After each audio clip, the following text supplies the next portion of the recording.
안녕하세요. 반갑습니다. 길투자연구소 소장입니다. 입춘도 지나고 점점 봄이 다가오고 있습니다.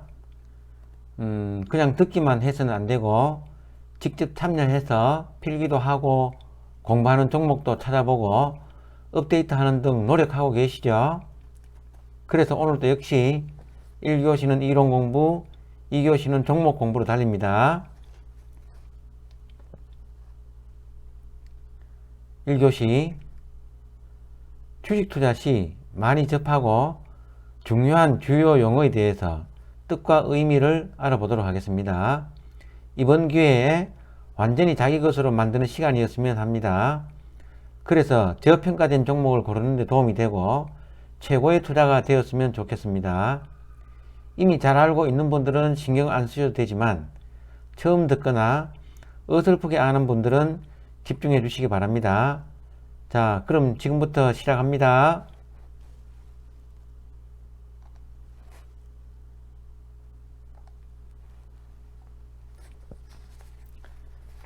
1. ROE Return on Equity 자기자본 이익률이라고 하죠. 단기 순이익을 자기자본으로 나눈 것을 말하고요. 기업의 수익성을 알 수 있는 대표적 지표로서 투입한 자본으로 기업이 얼마나 돈을 벌고 있는지를 보는 거고요. 예를 들면 100억 자본을 투자해서 ROE가 10%면 10억 이익이 났다는 이야기가 되죠. 두 번째, EPS Earning per Share 해서 주당 순이익을 이야기를 하죠. 단기 순이익을 주식수로 나누면 됩니다. 수익성 나타내는 대표적 지표 중 하나로 기업이 1년 동안 벌어들인 순이익을 기업이 발행한 총 주식수로 나누어 계산한 것으로 지난해와 비교해 높아졌다면 수익성이 좋다고 보고요.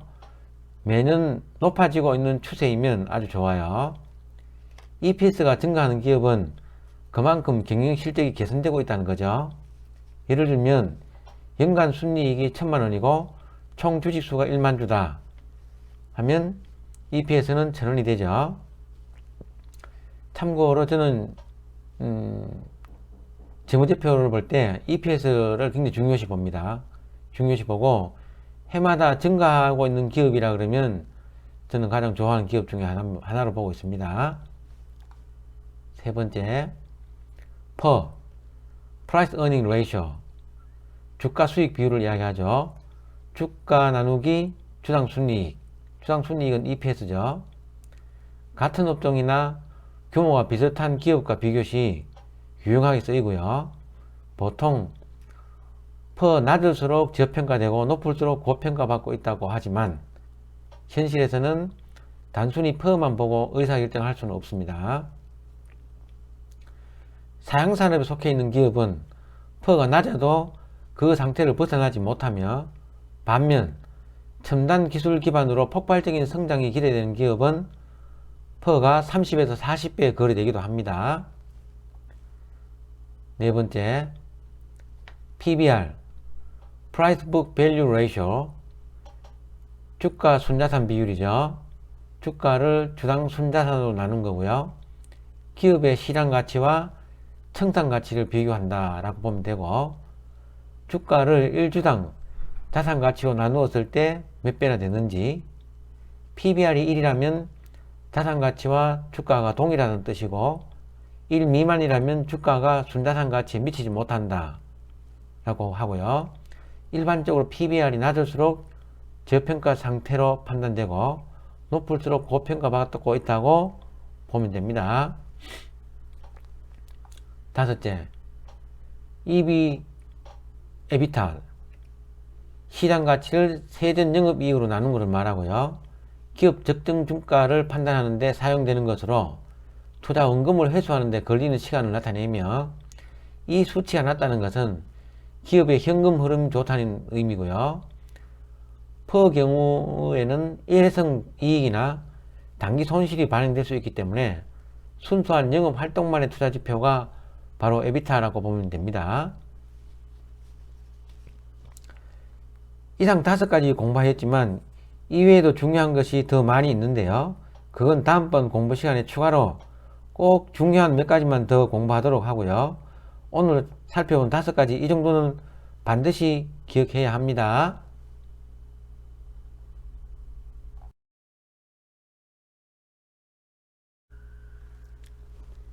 2교시는 종목 공부 시간입니다. 공부하기 위해서이니 종목명은 나중에 말씀드릴게요. 내용 보고 아시는 분도 있겠지만요. 본 내용은 사정상 상당히 함축했음을 참고하세요. 기본적인 내용.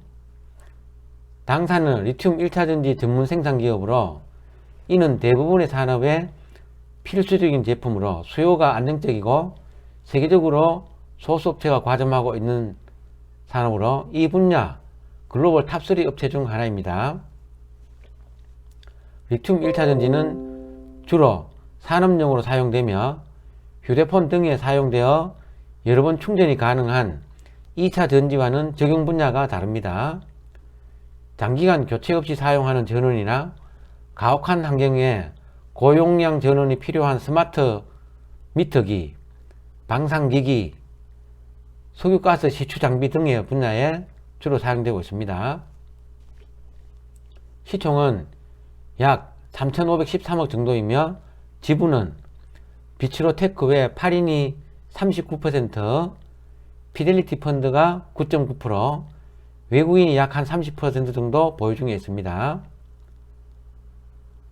매출 비중은 스마트 미터기 60%, 방산 및 보안이 25%, 오일가스 10% 되며 2017년 공장 화재로 약 1년간 거래 정지되었다가 거래 재개되며 빠른 실적 개선과 주가 상승도 보여주고 있습니다. 화재 전보다 한층 업그레이드된 공장과 신속한 대처로 기존 거래처 유지는 물론 고객사가 화재 전보다 오히려 더 늘었습니다.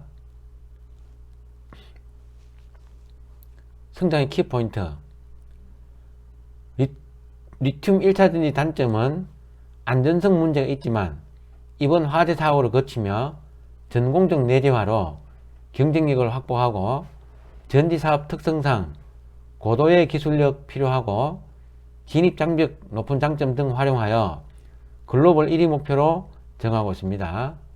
코로나로 인한 실적 부진에서 현재 턴어라운드 중에 있으며 러시아 우크라이나 전쟁 등으로 방산 관련 매출이 실적 성장을 이끌 것으로 전망됩니다. 특히 북미 사양 매출 회복이 성장을 견인할 것으로 예상되고 또 다른 하나는 2차 전지 개발 중인 소재로 리튬 포일은 LG 에너지 솔루션이 차세대 배터리인 리튬 황 배터리의 음극재로 사용할 소재로 현재 국내에서 당사만이 생산 가능한 제품입니다. 개발 완료된다면 2차 전지 소재 분야로 진출하게 되어 새로운 성장 동력될 가능성이 높아 보입니다. 리스크 요인으로는 리튬 1차전지 특성상 화재 사고의 위험성은 항상 존재합니다. 실적. 코로나로 인하여 직후 2년간은 실적이 기대에 미치지 못했지만 작년부터 실적 턴어라운드 보여주고 있으며 최근 수주도 계속 증가 추세에 있어 꾸준한 실적 상승 예상되며 구조적 성장기에 돌입한 것으로 보입니다. 주가 흐름을 보면 2020년 7월 최고점 찍은 후 하락하다가 최근 약간 상승 보여주고 있지만 건전한 상승으로 보입니다. 전략으로는 결론적으로는 당사 경우 코로나로 인해 최근 2020년, 2021년 2년간은 부진했던 실적이 2022년부터 턴어라운드 조짐 보이고 있으며 고온 전지 등 각 사업부 매출 성장세에 뚜렷이 나타나고 있습니다. 주가 수준은 바닥권보다는 약간 높지만 크게 부담스럽지는 않은 가격대로 보입니다. 중장기적으로 개발 중에 있는 다수의 2차전지 소재, 특히 리튬 포일 성공 여부에 따라 주가 레벨업도 가능해 보입니다. 제품 개발 상황을 지속적으로 체크할 필요가 있습니다.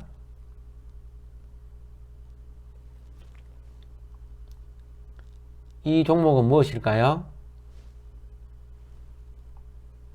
비츠로셀입니다.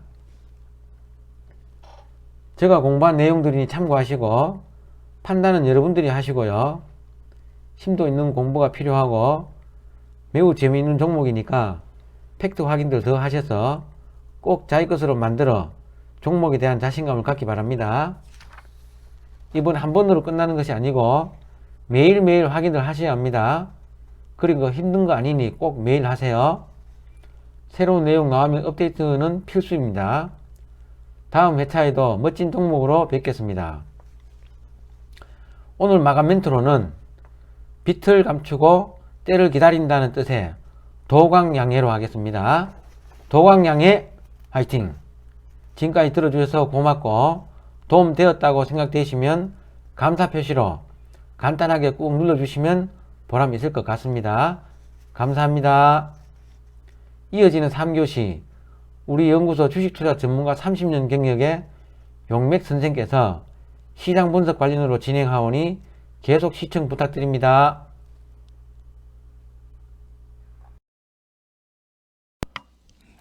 네, 안녕하세요. 용맥 선생입니다. 자, 지금 현재 시각이요. 2월 7일 새벽 1시입니다. 지금 미국 시장이 좀 빠지면서 국내 야간 선물 지수도 상당히 많이 빠지는 모습을 보이고 있는데요.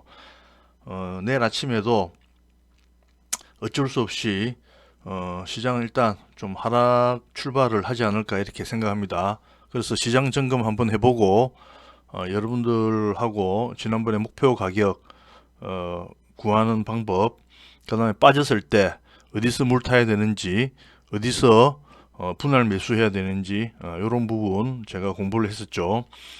다시 한번 더 살펴볼게요. 자, 시장을 보시면 하락 추세라는 건 뭡니까? 주가가 이렇게 빠졌다가 올라왔다가 이렇게 빠지고 즉 이 고점이 계속해서 이렇게 낮아진다는 거죠. 그죠? 상승 추세는 뭘 이야기할까요? 바닥에서 이렇게 올라왔다가 저점은 지난번 저점을 깨지 않고 그 다음에 어떻게 다시 이렇게 올라오면서 고점이 계속해서 이렇게 높아지는 걸 상승 추세라 하죠. 그래서 많은 분들이 이 하락 추세 때 주식 투자를 하시는 분들, 제가 말씀드리는 이러한 내용을 모르면 추세가 하락인지 상승인지 모르기 때문에 낭패를 볼 경우가 많습니다.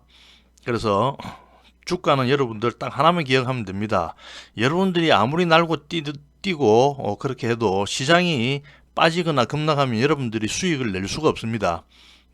시장이 상승을 할 때 수익을 내는 것이고, 시장이 상승하는 모습이 어떤 모습인가를 여러분들이 잘 아시면 여러분들은 주식 투자에서 성공을 할 수가 있어요. 그러나 시장이 어떤지를 모르고 투자하시는 분들은 절대 주식 투자에서 성공을 할 수가 없어요. 자, 지금 제가 말씀드리는 게 추세가 이렇게 상승으로 가고 있지 않습니까? 그래서 일단 저는 여러분들께 바닥이 나왔다라고 보고 있습니다. 왜냐하면 이미 추세는 상승으로 이렇게 바뀌어 버렸죠. 그죠? 이렇게. 뭐 요런 추세에 대해서는 제가 나중에 다시 또 설명을 드리겠지만, 어쨌든 지금은 내일 시장이 빠진다 하더라도 그렇게 크게 걱정할 필요가 없다라는 거 말씀을 드리고, 시장이 빠지면 어디까지 빠지느냐, 일단 여기 이 가격대 있죠. 이 가격대. 이 가격대를 깨지 않으면 여러분들이 크게 걱정을 할 필요가 없습니다. 근데 만약 이 가격대가 깨지면은 그때는 어디까지 빠졌다 올지는 모르겠지만, 어쨌든 이 라인을 깨지 않으면은 시장은 상승 추세로 들었다고 보시면 됩니다. 그래서 지금은 긍정적인 시각으로 보시는 거예요. 이때는 확연하게 이렇게 빠지는 모습이 보이잖아요. 지금은 빠졌다 올라왔다 빠졌다 올라왔다 빠졌다 올라왔다 또 조정받고 이런 모습을 보이고 있기 때문에 지금 이렇게 빠지는 거에 대해서는 크게 걱정할 필요가 없고, 지금 요 라인만 깨지 않으면은 여러분들 시장에 대해서는 긍정적으로 생각을 하시라는 거 말씀을 드리겠습니다. 자, 그러면은 지난 시간에 우리 그 길투자연구소의 소장님께서 언급했던 종목들의 움직임하고 제가 여러분들께 말씀드렸던 목표 주가, 그리고 어디가 주가의 변곡점인가, 이걸 한번 다시 좀 살펴보도록 하겠습니다. 주식에서 시장에서 가격을 정하는 방법은 여러 가지가 있습니다. 기본적으로 제가 말씀드리는 부분 중에서는 한 네 가지 틀이 있고, 그 이외에 뭐 엘리어트의 파동 이론이라든지 뭐 이런 부분에 대해서 또 이야기를 하게 되면은 상당히 여러 가지 주가 목표치를 구하는 방법이 있는데, 그 중에서는 말씀드리는 거는 약간 좀 중장기적으로 보면서 주가의 목표치를 구하는 방법을 말씀드린 겁니다. 단기적으로 이렇게 하는 부분은 또 다른 또 방법이 있기 때문에 저희가 말씀드리는 것은 좀 중장기적인 측면을 말씀드리기 때문에 그 부분에 대해서 제가 설명을 좀 드리도록 할게요. 그래서 이번 시장은 이 라인을 깨지 않으면 여러분들이 걱정할 필요가 없다, 이렇게 말씀드리고, 삼성전자를 예를 들어서 제가 말씀을 드려볼게요. 삼성전자를 예를 들면, 자, 종목을 보시면 지금 삼성전자는 이렇게 돼 있죠. 지금 이런 모습입니다. 그래서 주가가 이렇게 계속해서 빠지다가 반등 주고 빠지고 반등 주고 다시 빠졌다가 이렇게 반등 주면서 이 고점을 넘겼죠, 그죠? 이 고점을 넘기고 다시 이렇게 빠지고 있지만, 삼성전자는 제가 볼 때는 6만원 선, 요 지난번 저점 있죠? 요 저점을 깨지 않으면은 삼성전자에서는 그렇게 크게 걱정을 할 필요가 없다, 이렇게 말씀입니다. 물론 요걸 살짝 깰 수는 있습니다. 요걸 속임수라고 하는데, 요거 이런 속임수는 나중에 제가 다시 또 뭐 깊이 좀 설명을 드릴 시간이 있을 거예요. 그래서 기본적으로 지금은 삼성전자는 요 6만원 선을 깨지 않으면 시장에 대해서는 여러분들 너무 그렇게 크게 걱정하실 필요는 없다, 이렇게 제가 좀 말씀을 드리고, 그 다음에 제가 말씀드렸던 부분 가지고 이지케어텍 이 종목 한번 살짝만 한번 살펴보고 갈게요. 자, 동종목 같은 경우에 여러분들 보시면 요거를 우리가 기준으로 한번 좀 볼까요? 요 가격대를 기준으로 이렇게 한번 보시면은 제가 말씀드렸던 그 가격을 그대로 한번 적용을 좀 해볼게요. 그러면 똑같이 주가가 이렇게 올라가겠죠, 그죠? 그럼 여기가 뭐 1차 목표 가격이 될 수가 있습니다. 그 다음에는 요거보다 조금 더 높게 뭐 요렇게 뭐 1차 목표 가격이 되겠죠, 그죠? 이렇게 올라가면은 1차 목표 가격이 이렇게 될 수가 있습니다. 그래서 여기서 조금 더 떨어졌죠, 그죠? 그럼 이번엔 또 요걸 기준으로 해야 되겠죠. 그러면 이걸 기준으로 하게 되면 어떻게 되느냐 하면은 주가의 폭이 여기서 이만큼 조정을 받고 올라가게 되면은 추가적으로 이 종목에 추가적인 상승이 어디까지 일어나느냐 하면은 역시 여기 이 정도까지는 추가적인 상승이 일어난다고 보시면 되겠죠. 그래서 여기서는 일단 주가의 빈곡이 한번 온다라는 이야기입니다. 그 다음에 두 번째로 이렇게 한번 빠지고, 세 번째로 또 한번 빠졌을 때 주가의 변곡은 여기서 오는 거죠. 요 가격대에서 이렇게 오는 겁니다. 이렇게 구분 지어서 여러분들이 뭐 물을 타든지 분할 매수를 하든지 이렇게 하는 거예요. 그 다음에 최근 들어서 또 움직임을 한번 살펴보겠습니다. 최근 들어서 움직이면 여기서 이만큼 이렇게 올라가고 여기서 이만큼 이렇게 떨어졌죠, 그죠? 그럼 이 가격대를 중심으로 여기서 이만큼 우리가 가격대를 한번 정해보는 거예요. 이 기준은 누가 이야기해 주는 게 본인 스스로가 이렇게 정하는 겁니다. 이것은 용맥 선생인 제가 정하는 기준이기 때문에 이런 거를 잘 보시면서 여러분들이 주가에 대해서 한번 생각을 해 보시라는 이야기예요. 자, 그러면 지금 최근에 움직임이 어떻게 되느냐 한번 보겠습니다. 여기가 바닥이죠, 그죠? 그럼 여기서 바닥을 중심으로 해서 한번 살펴보겠습니다. 여기서 바닥을 중심으로 해서 여기서 주가가 시작해서 이만큼 이렇게 올라가고 여기서부터 주가가 밀리기 시작하는 거죠. 그럼 다음 목표가는 제가 말씀드렸던 가격대로 하면 어디가 될까요?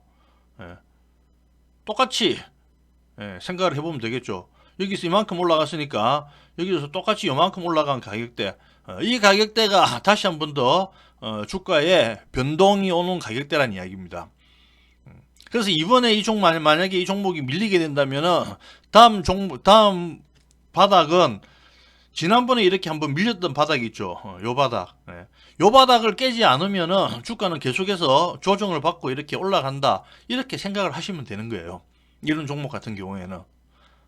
그래서 이런 식으로 주가에 대한 내 나름대로의 목표 가격을 어떻게 정하느냐, 이것은 여러분 스스로의 선택에 달린 겁니다. 그래서 제가 지금 말씀드리는 가격에 대한 구분은 용맥 선생인 저의 가격 구분을 말씀드리는 것 때문에 이 종목이 꼭 이렇게 뭐 100% 이게 정답이다라는 건 아닙니다. 여러분들이 제가 말씀드리는 이 목표 가격과 그 다음에 물타기 가격 또는 분할 매수 가격 정하는 방법을 여러분들이 한번 잘 생각을 해보시고 여러분들이 아무런 기준 없이 하시는 분들은 이 기준을 한번 생각을 해보시고 또 여러분 나름대로 여러분 기준을 가지고 계시는 분이라면은 제가 가지고 있는 기준과 여러분 기준을 비교해서 그렇게 여러분들이 투자하는데 도움이 되었으면 좋겠습니다.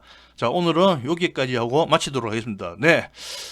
내일 시장 아침에 좀 많이 빠져서 시장을 하겠지만은 빠졌다가 오후에 반등을 주는 그런 모습이 나왔으면 좋겠네요. 자, 여러분들 편안한 밤 되시고 저는 다음에 뵙겠습니다. 용맥 선생이었습니다.